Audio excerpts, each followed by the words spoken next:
Hello, this is Tech Happy Life with Dr. Mike Brooks. In today's segment, we're going to talk a little bit more about teens, technology use, and happiness.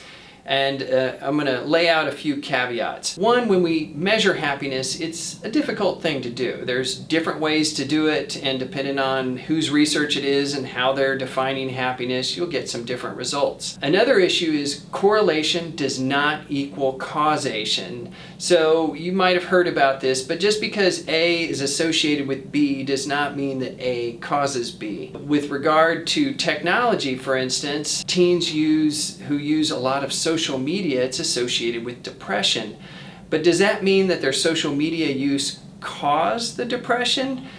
Some of the research shows that teens who are depressed tend to use social media more. Another thing is that in experimental design studies, which are well-controlled studies where you just set it up with an experimenter and you have participants in it, they found things like the presence of a cell phone diminishes the quality of in-person interactions when they set up a specific study like that. But then the question is that how it works in real life? Are these results generalizable?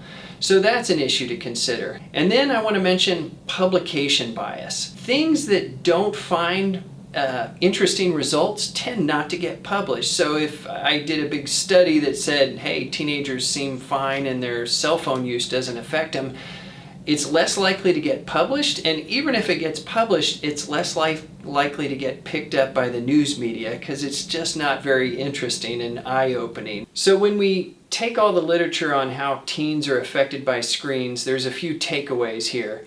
One is that moderate technology use and screen use seems to be associated with many positive outcomes. It's the overuse of screens that's associated with the negative outcomes like depression or lower academic grades. This is sometimes referred to as the dose effect, that idea of too much of a good thing isn't good. In a way, this is no surprise. This is how the world works. Same thing with technology. We want to try to hit the sweet spot. When we look at the negative effects that come from overuse, it seems to be the case that too much screen time is associated with lowered life satisfaction.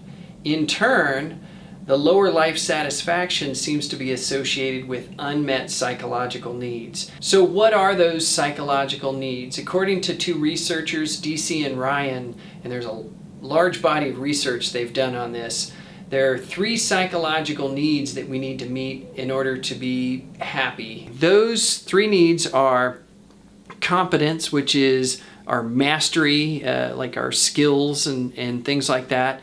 Autonomy is our sense of agency, and relatedness is our social relationships, the health of our social relationships. In order to meet those psychological needs, of course, first we have to meet our physiological needs. So, for instance, if we don't have enough oxygen, we don't care how many likes our Instagram post got. Sleep is an example of a physiological need. If we don't get enough sleep, we are not going to be happy. Our irritability goes up, depression rates, anxiety, stress, even there's a host of negative physical health effects that go up when we don't get enough sleep.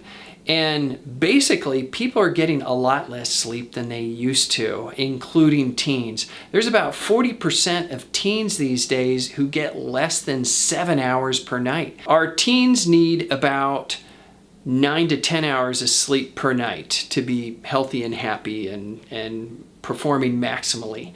And when they're getting less than that, when they're shaving off sleep each night, their well-being is going to take a hit. Now let's take a look at our psychological needs for competence, autonomy, and relatedness. Now, in a way, we can meet these needs through our screens. For instance, a teen playing Fortnite could meet their needs for competence, they're getting better at the game. Autonomy, they have a lot of free roaming and things they can control in the game.